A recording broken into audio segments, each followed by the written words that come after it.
Assalamualaikum warahmatullahi wabarakatuh. Waalaikumsalam warahmatullahi Selamat wabarakatuh. pagi kita semua.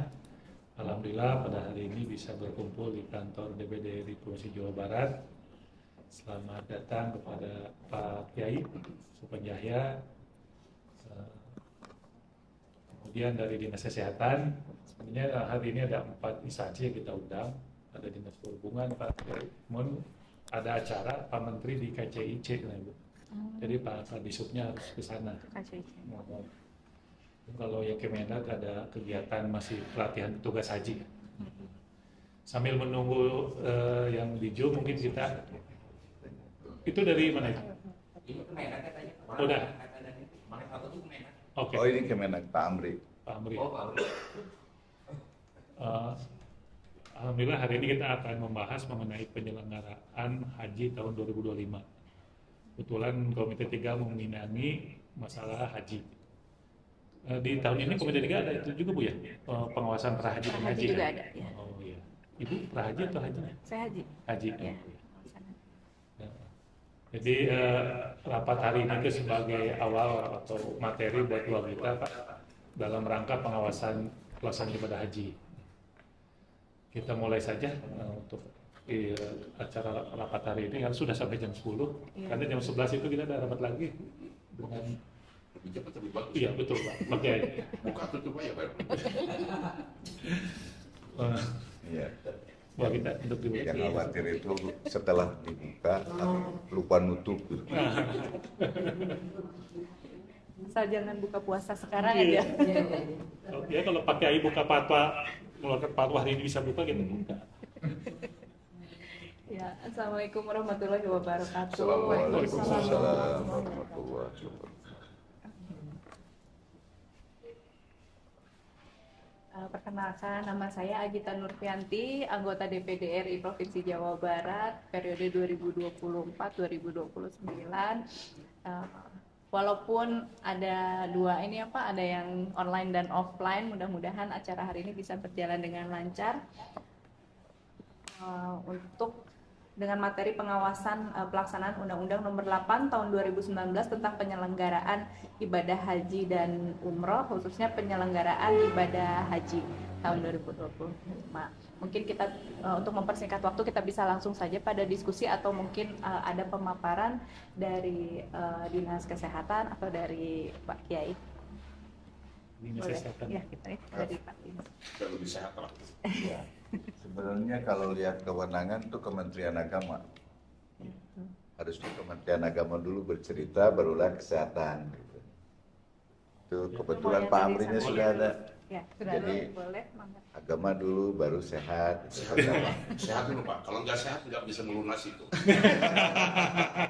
Ya isi toh kesehatan dulu. Baik, seizin dari pimpinan, kemudian dari Ibu selaku anggota DPD RI dan Pak Kiai, saya akan bercerita mengenai pemeriksaan kesehatan pada jemaah haji. Proses awal dilakukan pemeriksaan itu berdasarkan nama-nama jemaah yang diberikan oleh Kementerian Agama melalui aplikasi Siskohatkes namanya. Ada aplikasi Siskohatkes, kemudian nama-nama tersebut kita minta datang dan mereka sendiri sudah mengetahui akan diperiksa. Mereka datang ke pelayanan kesehatan, dalam hal ini puskesmas, karena hajinya reguler gitu ya. Jadi haji itu ada terbagi menjadi 3 kelompok, ekonomi, bisnis, dan eksekutif. Ya, yang ekonomi itu reguler, yang bisnis itu khusus, yang eksekutif itu puroda. Kalau di itu kan, ya, kalau di apa? Di kelas-kelaskan begitu. Nah, pada haji reguler kita memiliki kewenangan untuk melakukan pemeriksaan karena semua yang masuk dalam daftar itu ada 2, yaitu haji reguler dan haji khusus, dan kami lebih difokuskan pada haji reguler. Nah, pada haji reguler itu dilakukan pemeriksaan, ada 4 pemeriksaan, mulai dari pemeriksaan fisik, pemeriksaan laboratorium, kemudian pemeriksaan kognitif untuk mengetahui demensia atau tidak, kemudian pemeriksaan kemampuan melakukan aktivitas harian. Nah, dari keempat pemeriksaan ini akan menentukan jemaah itu istiqomah atau tidak. Terutama yang paling kita khawatirkan itu kaitan dengan kognitif, karena jika jemaah haji demensia meskipun secara fisik yang lain tidak, ini langsung tidak istiqomah. Dari temuan-temuan yang kami lakukan hasil pemeriksaan kesehatan tersebut, memang akan keluar dua status istiqomah dan status tidak istiqomah. Tetapi yang tidak istiqomah ini akan berkaitan dengan istilah tunda. Ditunda karena penyakitnya bisa diobati. Dan pada saat tahun ini dia tidak mungkin berangkat, tetapi tahun depan mungkin jika dia sembuh. Salah satu contoh untuk penyakit kronis yang menular itu penyakit tuberkulosis misalnya. Nah, dilarang penyakit TBC itu dibawa ke Saudi Arabia karena penularan melalui pernapasan akan melalui orang lain. Jadi khawatirnya nanti setelah dicek, ditangkap, ternyata pas dilihat secara genomik, oh ini TB-nya Indonesia, menyebar ke negara-negara yang lain. Asli Indonesia, asli Bandung, gitu. Itu khawatir. Jadi kan menular dan berbahaya. Sehingga harus sembuh dulu. Nah, ketika pada tahun ini dia daftar untuk haji dan berangkat diperiksa dia TB dan belum sembuh, maka bisa ditunda di tahun mendatang. Atau beberapa penyakit kronis lainnya, misalnya dia punya tekanan darah tinggi, saat ini dia nggak bisa berangkat, tetapi tahun depan mungkin berangkat ketika itu terkendali. Jadi tidak istiqomah itu bukan harga mati. Pengecualian tidak istiqomah pada penyakit-penyakit yang terminal seperti gagal ginjal yang harus hemodialisa. Kami tidak menyebut cuci darah karena kami tidak menggunakan deterjen, jadi hemodialisa saja, gitu. Nah, itu terminal. Kenapa dinyatakan terminal? Karena Kementerian Kesehatan Kerajaan Saudi Arabia sudah tidak melayani lagi untuk hemodialisa. Berbeda dengan tahun-tahun sebelumnya. Nah, tahun-tahun sebelumnya masih ada. Banyak jemaah kita itu seminggu sekali itu mampir ke rumah sakit dan enak, nyaman karena semua jenis makanan disediakan dan disuruh makan yang enak-enak pada saat itu. Cuma masalahnya jemaah haji di Kir itu sayang keluarga, jadi makanan disimpan, dia tidak makan, disimpan, diberikan ke istrinya, ke suaminya, gitu. Yang di kita, gitu ya. Nah, karena Kementerian Kesehatan Kerajaan Saudi Arabia tidak melayani lagi itu, maka kita pun membatasi bahwa yang kasus gagal ginjal dengan hemodialisa tidak bisa. Tetapi yang dalam pengobatan, misalnya kita sebutlah grade 1, grade 2 itu masih bisa. Kemudian yang tidak bisa, yang tidak istiqomah itu seperti yang terkena kanker. Kanker pun yang dinyatakan terminal stadium 3-4. Kenapa stadium 3-4? Ketika dia datang sakit, maka dia harus mengkonsumsi zat adiktif yang narkotik. Nah, itu kan urusannya beda. Bagus tuh. Narkotiknya bagus. Iya. Langsung hilang jadinya. Morfin. Nah, kan urusannya rumit. Jadi halal tuh ya. Jadi halal, Pak. Karena dia itu kalau sudah datang sakitnya, ini pakaian nempel pun menjerit, Pak. Sakit ya. Ya, saking itu. Kulit kegesek. Saking ya, kegesek kulit pun menjeritnya, wah, sudahlah kita malah lebih baik pergi meninggalkan daripada menjerit-jerit gitu. Maka suntiknya suntik morfin. Nah, itu yang perlu ada fatwa. Nah, yang seperti itu. Nah, tahapan pemeriksaan itu dilakukan mulai dari puskesmas, kemudian ke tahap 2 di dinas kesehatan atau rumah sakit, kemudian tahap 3 itu ada namanya di embarkasi. Ini kaitan untuk laik dan tidak laik terbang. Nah, ini yang mempunyai kewenangannya adalah Kementerian Kesehatan melalui Balai Kekarantinaan Kesehatan. Jadi dialah yang akan mencegah. Kenapa? Karena ada jeda waktu yang cukup lama. Nanti seperti sekarang ini rencana kan Mei tanggal 1 pemberangkatan. Pemeriksaan kesehatan tuh Maret sudah selesai. Berarti ada April jeda itu. Sebulan lah. Nah, itu ada risiko si jemaah haji itu Perbedaan kondisi iya, ya. status perjalanan riwayat penyakit kan kita tidak tahu. Apalagi menghadapi sekarang kan ada masuk fase lebaran. Makanan banyak. Nah, itu yang sulit terkendali. Kontrol. Nah, dari sini kita mengawal sampai ke sana dengan tenaga kesehatannya. Sayangnya sementara untuk tahun ini kuota petugas itu berkurang setengahnya. Nah, tenaga kesehatan itu tinggal 1 dan untuk mengawal teman-teman jemaah satu kloter itu hanya 1 orang. Gitu. 1 kloter 1 orang. Ya, 1 kloter 1 orang tenaga Jadi, kesehatan. sekarang hilang 2 Pak ya? Hilang 2. Biasanya 3 kan? Biasanya 3, betul Pak. Tinggal hilang 2, kemudian yang di sana hilang hampir 60% tenaganya. Kloternya berapa, Pak? 1 kloternya 420-450 gitu. Nah, yang di bawahnya kan lansia.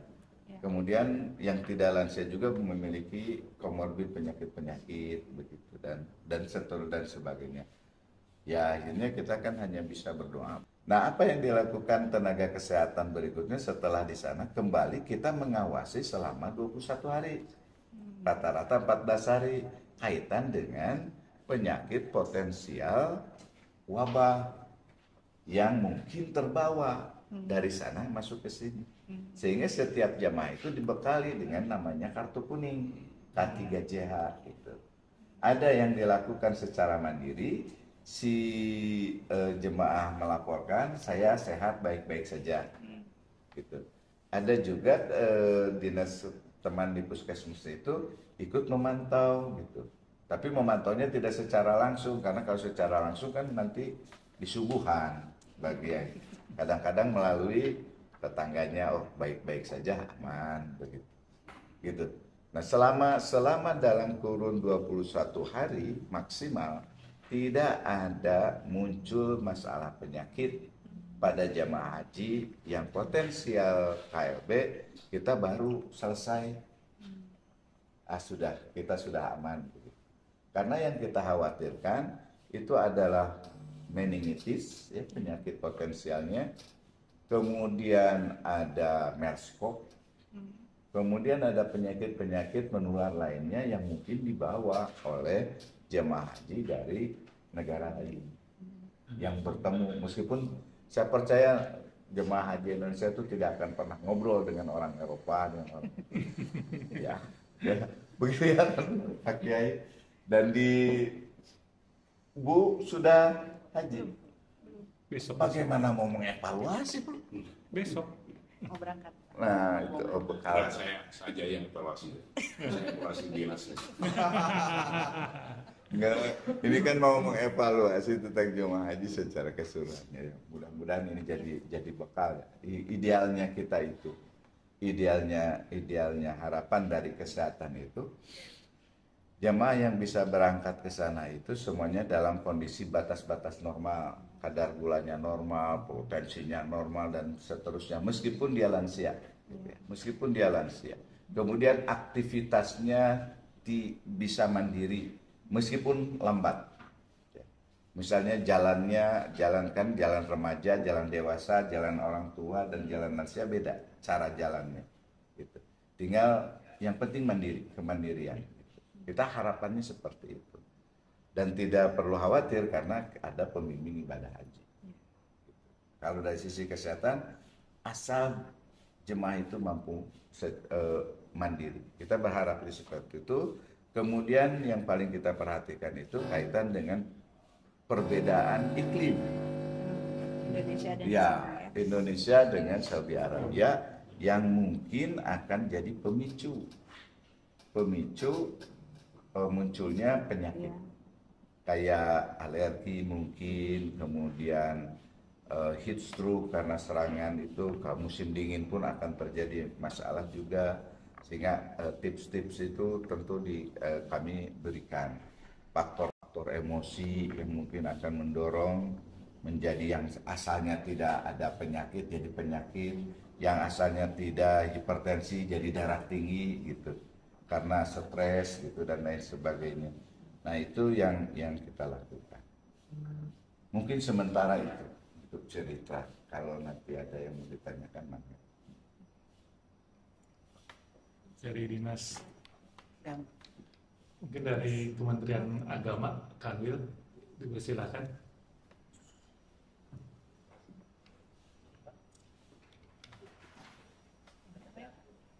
Ya?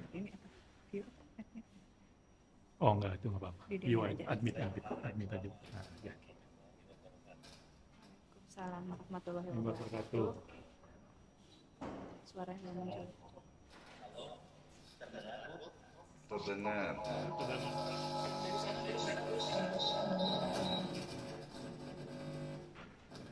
Assalamualaikum warahmatullahi wabarakatuh. Buruknya karena Pak mesti mendampingi Ini baru dibilang lagi apalagi kalau sampai banyak suaranya, makanya jelas lagi.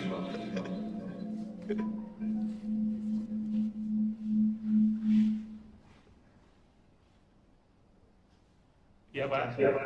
Ya. Nah, untuk laporan dan persiapan ibadah haji 2025 ini, yang pertama kami ingin menyampaikan terima kasih atas ruang dan waktunya yang sama-sama kami hormati. Di sini hadir juga dari ketua Bapak dari DPD RI Jawa Barat, Pak Haji Agus Salim dari Dinas. Padahal semalam kita sudah ketemu di embarkasi Kertajati, sekarang kita ketemunya di ruang Zoom ya. Nanti di alam gaib. Yang hormati Pak Kiai, Pak Sugiani ya. Alhamdulillah bisa bertemu di dalam ruang Zoom ini beserta kawan-kawan yang dari Dinas Perhubungan. Terima kasih juga. Izin Pak menyampaikan laporan bahwasannya memang penyelenggaraan 2025 untuk kota haji sebagaimana KMA yang sudah ditetapkan untuk Jawa Barat itu kuota 38.723 sampai dengan sisa pelunasan tahap pertama sampai dengan tanggal 14 Maret kemarin itu mencapai 80% untuk penyerapan kuotanya Pak. 80%. Artinya ada sisa kuota 20% yang belum terserap dari kuota Jawa Barat. Nah, kemarin kita juga sudah melakukan satu mitigasi koordinasi dengan Kabupaten Kota bagaimana persiapan untuk pelunasan tahap 2 ini. Sebagaimana KMA 142 2025 bahwasanya untuk tahap 2 ini diperuntukkan bagi ada jemaah-jemaah haji mungkin tadi yang disampaikan oleh Pak Haji Agus Salim bahwasanya ada jemaah yang memang sudah istiqoah cuman belum sempat untuk melakukan pelunasan di banknya. Ini yang kita akomodir untuk melakukan pelunasan di tahap kedua yang insya Allah juga akan dilaksanakan tanggal 24 sampai dengan tanggal 17 April. Nah, selain untuk tahap 2 ini kurang lebih untuk gagal sistem ya, artinya gagal sistem yang mungkin ada kendala terkait dengan ekonominya, tapi jemaah siap untuk melakukan pelunasan, jemaah yang berdasarkan urut porsi yang pada kesempatan tahap 1 itu tidak terpenuhi atau tidak lagi ada hambatan gitu, itu diberikan kesempatan di tahap 2 itu kurang lebih ada 494 Pak. Artinya ada 500 di situ yang jemaah berhak melakukan pelunasan di tahap 1 dan diberi kesempatan lagi untuk melakukan pelunasan di tahap kedua. Itu yang pertama. Yang keduanya, jemaah haji untuk pelunasan tahap 2 itu juga diperuntukkan bagi mahram dan lansia. santarisir bahwasanya secara sistem yang input dalam Siskohat itu 2054. Nah, yang sudah mengajukan untuk pengajuan pendampingan mahram ini juga Pak, perlu kami sampaikan bahwasanya ada perbedaan mekanisme pengajuan. Yang pertama, secara sistem sudah ada filtrasi yang lebih selektif. Jadi yang kedua, kemarin tanggal 18 itu kita juga sudah kedatangan tim audit dari Itjen untuk melakukan pendampingan terkait dengan proses verifikasi jemaah haji yang terinput di penggabungan mahram dan lansia. Nah, selain itu juga kita kemarin koordinasi dengan Kemenang Kabupaten Kota dan kita menginventarisir ada berapa jemaah haji cadangan yang siap melakukan pelunasan di tahap kedua ini, karena sisa kuotanya ini kalau misalnya tadi kita jumlahkan 2000 dari 7.800 sisa kuota 2.500, berarti kan masih ada spare di situ kurang lebih 5.300 ya Bu. Nah, dari 5.300 itu kita coba mitigasi bahwasanya jemaah-jemaah cadangan yang siap melakukan pelunasan itu ada di angka 6.900 tuh. 6.900 dari masing-masing kabupaten kota. Cuman memang yang jadi tantangannya bagaimana 6.900 ini yang kemudian untuk proses pemeriksaan kesehatan karena menjadi satu bagian yang kewajiban untuk jemaah sebelum melakukan pelunasan ini juga bisa cepat dilakukan untuk proses sitoah ini. Nah dari situ mungkin kalau misalkan secara hitungan 5.300 dengan 6.900 tadi disampaikan, berarti ada sisa spare cadangan yang mungkin nanti akan menjawab untuk jemaah-jemaah haji yang bila mana dalam operasional haji itu mengalami penundaan untuk kuota seperti itu. Untuk keduanya terkait masalah pemberangkatan, izin Pak Ketua bahwasanya pemberangkatan untuk jemaah haji Jawa Barat untuk JKS itu kemarin ada 2 minggu yang lalu kita koordinasi penetapan dengan penerbangan Saudi bahwasanya Jawa Barat untuk JKS ada 61 kloter Pak, 61 kloter yang kemungkinan besar kloter 61 ini akan gabung dengan JKS Pak. Karena kuotanya seat dari jemaah yang tergabung dalam kloter 61 itu lebih kecil, jadi petugasnya bergabung dengan PJKG jemaah kita itu. Untuk mekanisme nanti pemberangkatannya nanti kita menunggu arahan dari pusat. Terus untuk pemberangkatan jemaah haji Jawa Barat melalui Kertajati itu ada 28 kloter tidak berubah gitu. Insya Allah untuk kesiapan asrama untuk Kertajati sendiri tower 3 kita alhamdulillah sudah selesai, artinya sudah bisa menampung kurang lebih 3 kloter kalau memang pemberangkatan lewat Kertajati untuk 2025 ini. Sedangkan untuk pemberangkatan di asrama haji Bekasi kita tahu bahwasanya kemarin pasca musibah banjir Ibu mohon maaf kemarin kita juga koordinasi bagaimana dampak dari musibah banjir yang dialami di asrama haji UPT Bekasi itu alhamdulillah kawan-kawan di Bekasi sudah mulai membenahi untuk menyiapkan lagi terkait penyelenggaraan haji di 2025 ini. Adapun untuk kesiapan petugas haji yang untuk Jawa Barat ada 88 kloter untuk 88 PPHI dan 89 PPII dan 222 PHD dan 88 untuk PKH. Dari kita sudah melaksanakan bimbingan teknis Pak. Kita sudah melaksanakan bimbingan teknis terkait dengan pembekalan para petugas yang misal hari ini akan ditutup oleh Pak Kakanwil. Nah, untuk PHD sendiri, untuk proses pelunasannya, gitu, sampai dengan tanggal 20 besok. Jadi ada beberapa petugas haji daerah yang sudah dibuatkan itu SPH pendaftarannya yang akan melakukan proses pelunasan sampai dengan tanggal 20. Sampai dengan kemarin ini baru ada sekitar 85 APHD yang sudah melakukan pelunasan dari 202. Tapi ada beberapa kabupaten kota juga yang mengalami permasalahan secara pencairan dan pencairan dari anggaran APBD-nya, gitu ya.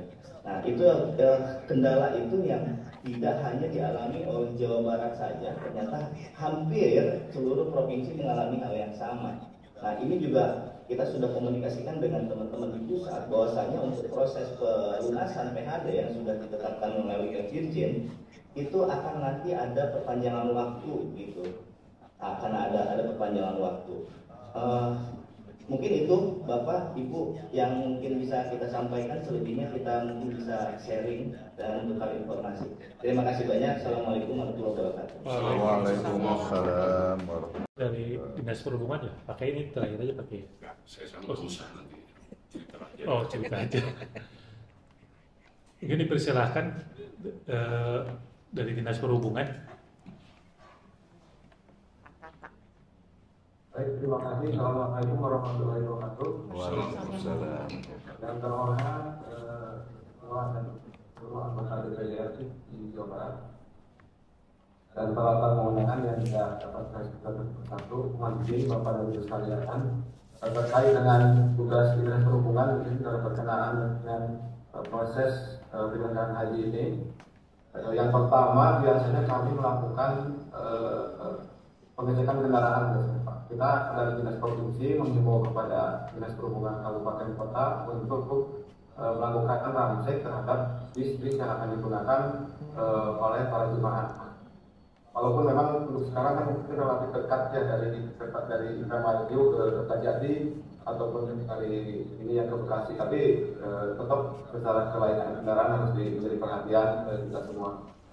Yang kedua, kita juga mungkin bertugas untuk melakukan pengaturan lalin ya di setiap baik terutama mungkin di sekitaran embarkasinya dan di sekitaran bandaranya. Dan di jalan-jalan pun mungkin yang dilalui dipastikan juga mungkin rambu-rambunya juga terpasang dengan baik dari rambu-rambu maupun penerangan jalan dunia. Tapi mungkin kami pun juga perlu informasi juga terkait dengan jumlah kendaraan yang akan digunakan baik dari embarkasi Bekasi maupun embarkasi Indramayu ya, sehingga kami mungkin bisa memperkirakan pergerakan kendaraan tersebut sehingga tidak hambatan di jalan. Sementara mungkin itu dari Dinas Perhubungan dan untuk tahun kemarin kan kita ada perubahan jalur yang di sekitar embarkasi haji yang kita payu karena untuk manuver bis waktu itu kan ada kesulitan sehingga perlu rekayasa dan perlu pembukaan untuk jalur di sekitar embarkasi. Kalau tidak salah waktu itu seperti itu. Mudah-mudahan di tahun ini pun itu kan kalau tidak salah sementara waktu itu apakah memang tutup juga mungkin perlu dikoordinasikan kembali dengan bina marga misalnya atau pengelola jalan yang biasa berwenang di masalah tersebut. Demikian untuk sementara. Dinas Perhubungan. Ini sekarang Pak Kiai, silakan. Apa yang harus saya sampaikan lagi? Tausiah aja Pak. Terima kasih Pak Ketua, Ibu Dewan. Atas undangannya ini, saya ikut haji mulai dari tahun 78 sampai kemarin, dan tahun ini insya Allah berangkat lagi. Artinya saya ikut haji itu sudah hampir 46 kali. Sekarang 47 ya. Dan 47 sekarang mungkin. Jadi yang saya harapkan Ibu Dewan, penekanan kita pada esensi ibadahnya, bukan pada fisiknya. Saya dengar setiap tahun yang dibicarakan itu hanya pemondokan, catering, transportasi, tapi ibadahnya itu sendiri tidak ada yang membicarakan. Sehingga lepas dari pengawasan, teman-teman PS juga nggak ada yang mengatakan yang memantau bagaimana Arafah Minanya, bagaimana tawafnya, nggak ada itu. Sehingga yang kita pantau hanya itunya aja. Nah, saya berharap sudah berkali-kali termasuk disampaikan kepada Dirjen Haji, jemaah kita ini yang sudah diurusin kesehatannya, transportasinya, benar nggak ibadahnya? Sudah sesuai dengan ketentuan yang diperintahkan agama atau tidak gitu lah. Itu yang saya harapkan. Apalagi Ibu Dewan sekarang sudah maju teknologi, kebanyakan orang-orang lagi tawaf itu ada yang selfie, ada yang ngobrol gitu. Dan itu lepas dari pemantauan. Maka ke depan mudah-mudahan nanti Ibu Dewan kalau berangkat pengawasan coba dilihat. Saya berharap penekanan ibadahnya itu. Yang kedua, sungguhnya saya nggak tahu itu ada KBIH sekarang itu, kelompok bimbingan ibadah haji. Kenapa? Sebab saya berangkat haji itu memang betul-betul membimbing masyarakat. Saya punya pengajian tiap hari Kamis itu, ibu-ibu sekitar ada 2.000-an mungkin majlis taklim. Tiap hari Jumat juga ada pengajian. Jadi saya berangkat itu hanya membimbing mereka supaya ibadahnya benar gitu lah. Dan mereka minta setiap tahun ditemani sampai ke Saudi. Alhamdulillah saya dikasih kesempatan oleh Allah tiap tahun bisa berangkat lah kira-kira. Nah yang saya lihat kalau Ibu Dewan nanti bagaimana cara pengkelompokan, regu, rombongan, itu yang membuat itu semuanya adalah KBIH. Dan yang membimbing ibadah itu semuanya pembimbing KBIH. Apalagi sekarang kesehatan itu biasanya dikasih 3 kan, ada 1 dokter, 2 perawat. Sekarang dikasih 1 astagfirullah. Jadi jamaah itu manjanya minta ampun. Apa aja mesti dokter, apa aja dokter. Padahal di rumahnya nggak pernah kayak gitu. Tapi ketika jadi jemaah haji, sakit kepala dikit aja ke dokter. Apa-apa ke dokter, saking manjanya. Itu yang harus diperhatikan nanti. Ada faktor lain mungkin juga di dalam haji itu, faktor X mungkin kalau kayak kita. Saya sering mengatakan dalam bahasa Sunda, ada nasab, nisab, nasib. Yang paling kuat itu nasib. Kalau nasib dikasihkan Allah, maka nisab itu ikut. Tapi kalau nisab dikasihkan nasibnya belum tentu orang itu bisa berangkat. Belum tentu orang itu bisa haji. Oleh karena itu, keberangkatan haji itu Ibu Dewan memang yang paling pertama itu nasib yang diberikan Allah Subhanahu wa Ta'ala. Makanya berharap nanti kepada teman-teman dari DPD, gak usahlah ribut-ribut kayak anggota DPR gitu. Kayak kemarin haji kacau, saya ikut haji loh kemarin. Jadi penyelenggaraan haji itu Pak Ketua tidak kacau sama sekali. Kemarin penyelenggaraan haji hebat loh, bagus sekali kemarin. Cuman kalau di Senayan kacau ya saya akui lah. Jadi yang kacau itu di Senayannya, bukan hajinya gitu. Sehingga ada pansus segala macam itu Senayan. Sebab juga seperti Ibu Dewan dulu yang pertama saya juga nomornya B48 persis, makanya begitu lihat B48 nomor saya itu. Yang kedua saya B47. Jadi yang kedua itu saya selama 5 tahun di Komite 3. Tahun pertama saya kalau nggak salah Komite 2 gitulah, dengan Pak Sarwono dulu di Komite 3. Jadi tahu persis seperti apa di Departemen Agama, seperti apa di kesehatan. Insya Allah semuanya menurut saya baik-baik Bu Dewan.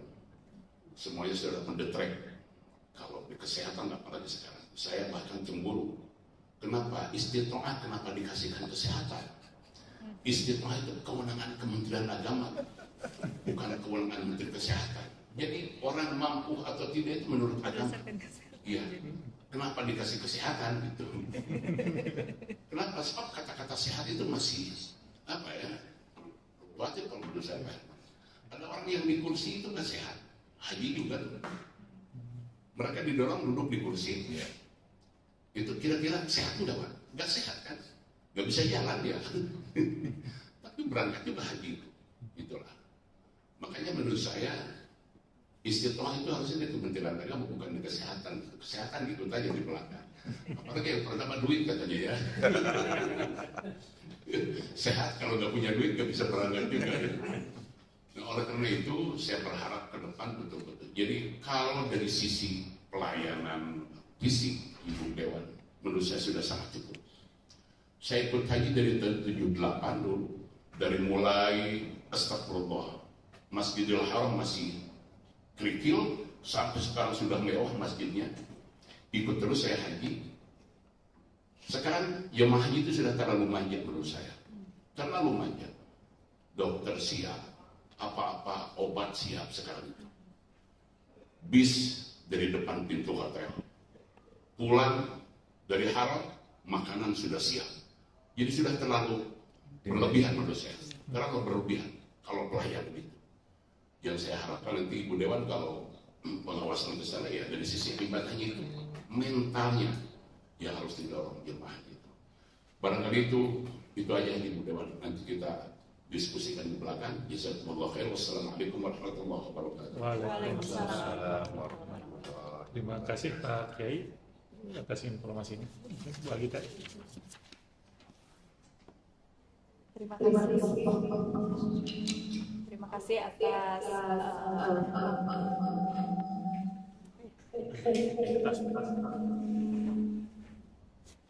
kayaknya kalau aku nyalain ini gitu ya, Iya. gaung ya. Gaung.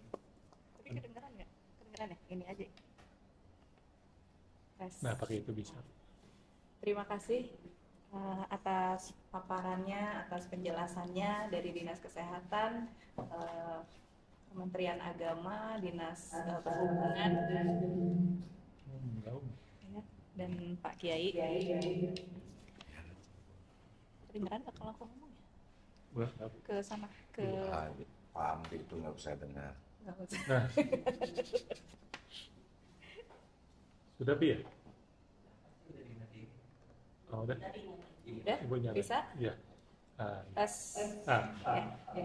Apa kau pakai kan matiin dulu. Itu feedback itu terlalu dekat speaker dengan Sudah. ini. Nyalain lagi. Tes. Ibu udah di Zoom sih udah ada suaranya kan? Udah ya? Udah bisa ya? Cuma di ruangan nggak ada. Iya. Ya, terima kasih semuanya atas paparan dan penjelasannya tadi. Mungkin untuk ini saya langsung berdiskusi aja ya Pak ya. Tadi kan sudah dijelaskan bagaimana persiapan dari masing-masing nih kesehatan, kemudian Dishub, kemudian Kementerian Agama gitu. Nah, mungkin yang Bapak sampaikan tadi memang seharusnya itu mental untuk beribadahnya bagaimana supaya ibadahnya ini benar-benar khusyuk di sana gitu ya Pak. Mungkin itu didukung dari kesehatannya juga ya Pak ya. Kalau misalnya kitanya sehat di sana ya juga mungkin diharapkannya gitu dapat beribadah dengan baik di sana. Untuk kalau persiapan dari sini Pak, kan tadi sudah Bapak jelaskan beberapa, tapi untuk vaksin bagaimana itu Pak? Apa sekarang ini masih vaksin, terus kesediaan vaksinnya seperti apa gitu. Kemudian untuk Pak apa yang di Pak Amri ya, Pak Amri ini kan untuk kuota masih belum full semua ya, masih ada tahap 2. Nah, bagaimana kalau tahap 2-nya ini masih tidak terpenuhi gitu? Bagaimana menutupi kuotanya? Apa dibiarkan saja kosong atau mungkin seperti daerah provinsi lain gitu ya, kadang suka memasukkan dari provinsi sekitarnya gitu untuk memenuhi kuota di provinsi tersebut. Gitu. Kemudian kalau untuk dari Dinas Perhubungan mungkin kesiapan mudah-mudahan sudah siap ya dan bisa lancar untuk perjalanan jemaah haji ini. Kurang lebih sih dari saya seperti itu. Terima kasih Pak Kiai untuk masukannya tadi, memang benar kita tujuannya ibadah haji ya untuk beribadah ya Pak ya. Bagaimana caranya supaya kita bisa khusyuk di sana gitu dalam menjalankan ibadahnya. Mudah-mudahan semuanya ini menunjang ibadah yang benar gitu. Seperti itu. Untuk vaksin ya, jadi cerita mengenai vaksin itu ada dua dikelompokkan menjadi dua, ada wajib, ada rekomendasi. Gitu. Nah, yang wajib itu seperti meningitis, sedangkan yang rekomendasi bisa cenderung ke arah wajib terkait dengan situasi penyakit. Yang adapun kesiapan mengenai vaksin meningitis, ketersediaan, pemerintah pusat melalui Kementerian Kesehatan itu sudah menyediakan dan semua sudah terdistribusikan sesuai dengan jumlah kuota. Ketika ada kuota itu, karena pemberian vaksin itu dengan satu syarat, dia sudah melunasi, baru divaksin. Jadi kita tidak memberikan vaksin secara sembarangan begitu. Jadi yang penting mereka sudah membuktikan. Nah, seperti kejadian tahun 2024, ada beberapa dari jemaah itu sudah melunasi diberi vaksin karena statusnya cadangan. Dia tidak jadi berangkat begitu karena kuotanya terpenuhi. Nah, nanti kalau dia sekarang tahun ini jadi kuota utama, dia sudah tidak perlu divaksin lagi karena kaitan dengan masa daya tahan dari si vaksin tersebut. Nah, adapun vaksin-vaksin yang direkomendasikan oleh Kementerian Kesehatan Kerajaan Saudi Arabia itu seperti pneumonia, influenza itu menjadi pilihan. Oh, tidak wajib ya? Tidak wajib, tetapi kita menawarkan dan itu berbayar. Yaitu mau silahkan saja mau atau tidak, hanya kita bisa menawarkan dan kita menunjukkan di mana bisa mendapatkannya begitu. Nah, berbeda dengan haji yang khusus. Kalau yang haji khusus, Dinas Kesehatan Puskesmas tidak memberikan pelayanan vaksinasi, tetapi harus ke Balai Kekarantinaan Kesehatan. Jadi dia akan divaksinnya di sana, itu yang haji khusus dan sama Puroda. Nah, yang tren sekarang itu kaitan ada sinyal bahwa semua jemaah itu harus divaksin polio, gitu. Karena ada temuan tahun 2024 ditemukan kasus-kasus polio di Indonesia, gitu, di Jawa Tengah sama di Jawa Timur. 2023 pun begitu. Malah di 2023 itu di PD Aceh dan di Purwakarta, Jawa Barat. Nah, hanya pada saat itu Kementerian Kesehatan cukup yang Purwakarta saja, tidak perlu se-Jawa Barat, karena kalau sudah harus divaksin kan, kalau tidak salah 38 ribuan jamaah Jawa Barat itu, maka akan mengeluarkan biaya sekian. Nah, demikian juga yang sekarang kita sedang menunggu karena surat dari Kementerian Saudi Arabia itu Indonesia itu salah satu yang diharuskan untuk vaksin polio, begitu, vaksin polio. Nah, kita nunggu rekomendasi dari Kementerian Kesehatan melalui Dirjen P2P apakah itu bisa harus total atau tidak, gitu. Apakah cukup Jawa Tengah saja sama Jawa Timur, tetapi seperti kejadian tahun 2023 cukup Purwakarta sama PD Aceh, begitu. Tidak perlu se-Indonesia. Pemilihannya berdasarkan apa, Pak? Karena kasus ditemukan di situ. Ditemukannya di situ. Kalau yang Jawa Timur kan di daerah Madura, Jawa Tengah itu di Klaten. Gitu. Nah, itu penemuan kasusnya. Dan beberapa negara diwajibkan dia selain meningitis juga harus polio karena kasusnya ditemukan pada orang, ditemukan juga pada lingkungan. Ketika lingkungan diperiksa ada virus polio. Nah, itu yang jadi kewajiban. Seperti halnya pada saat pandemi 2022. Nah, pada 2022 semua kan harus itu. Nah, sehingga mudah-mudahan yang polio ini tidak jadi harus, karena ya harus disuntik. Kalau tidak disuntik, jika tidak tersedia, maka harus ditetes seperti bayi gitu. Dan kalau seperti bayi harus di posyandu. dan harus ditimbang dulu. Ditimbang dulu, baru ditetes dan dipangku. Gitu. Itu mangku jemaah haji. Itu yang repot.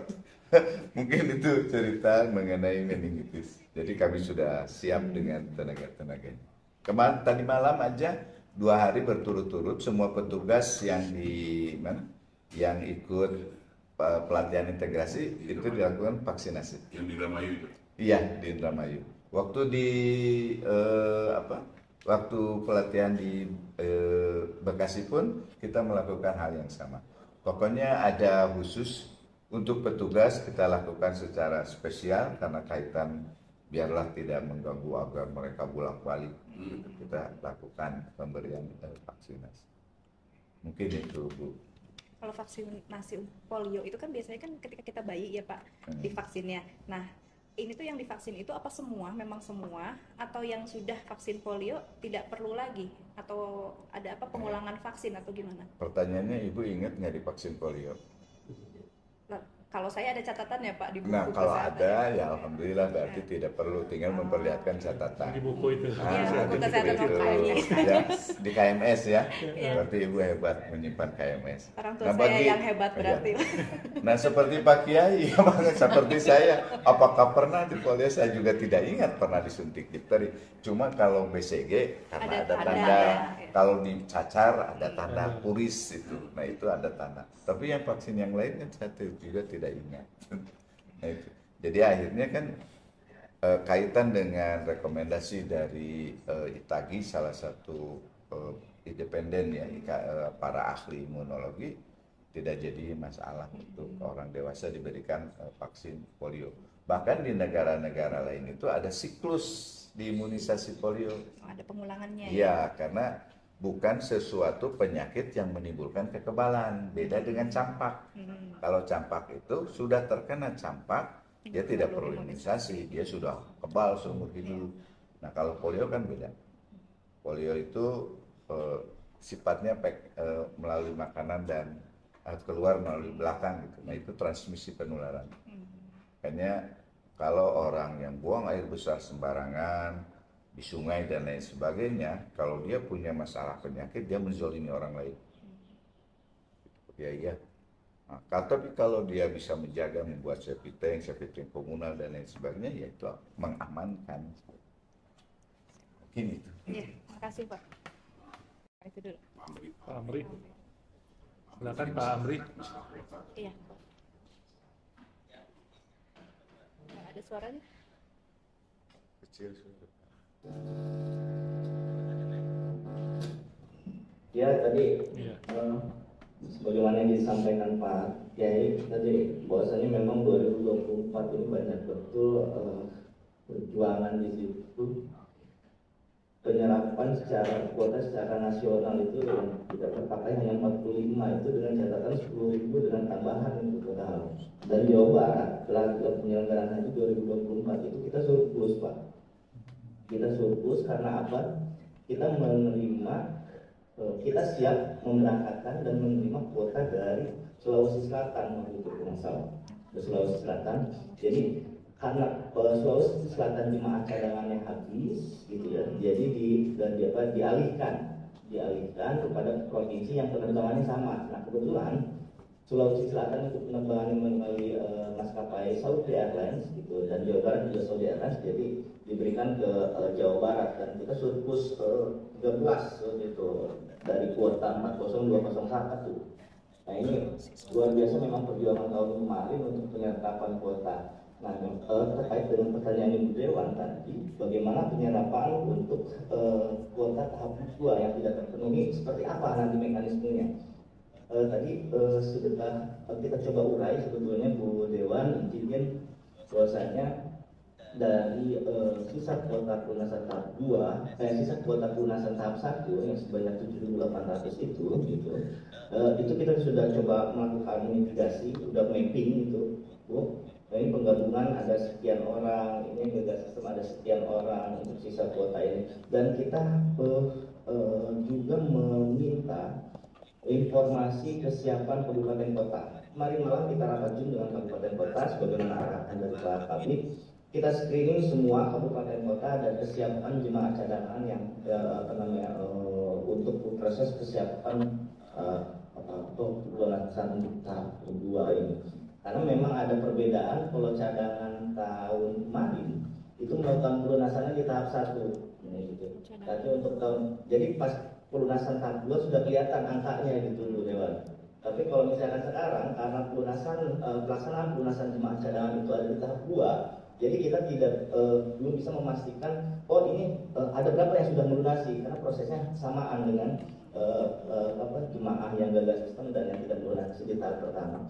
Tapi setidaknya di situ kita juga minta bahwa teman-teman di Kementerian Kabupaten Kota bekerja sama melalui dengan KBIU, bekerja sama dengan stakeholder dari tingkat KUA, kecamatan, menyeluruh gitu, itu coba mendata jemaah-jemaah cadangan. Cadangan ini berarti kan jemaah yang seharusnya berangkat 2026, tapi diberikan kesempatan untuk 30% ya untuk berangkat di tahun ini. Itu sudah coba untuk didata dan sudah disurvei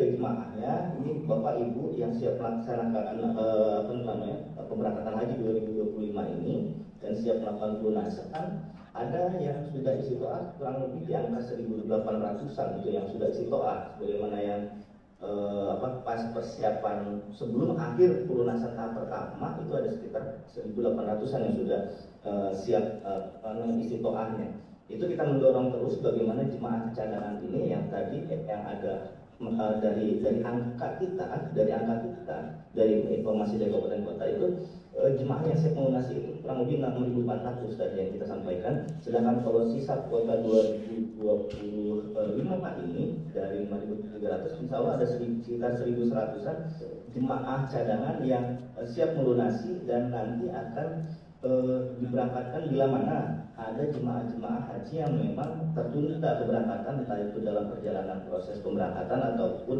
di embarkasi. Mungkin itu Bu Dewan yang bisa saya sampaikan. Mohon arahan. Terima kasih Bu. Ya, terima kasih Pak Kiai. Silahkan Pak Kiai. Udah? Jalan.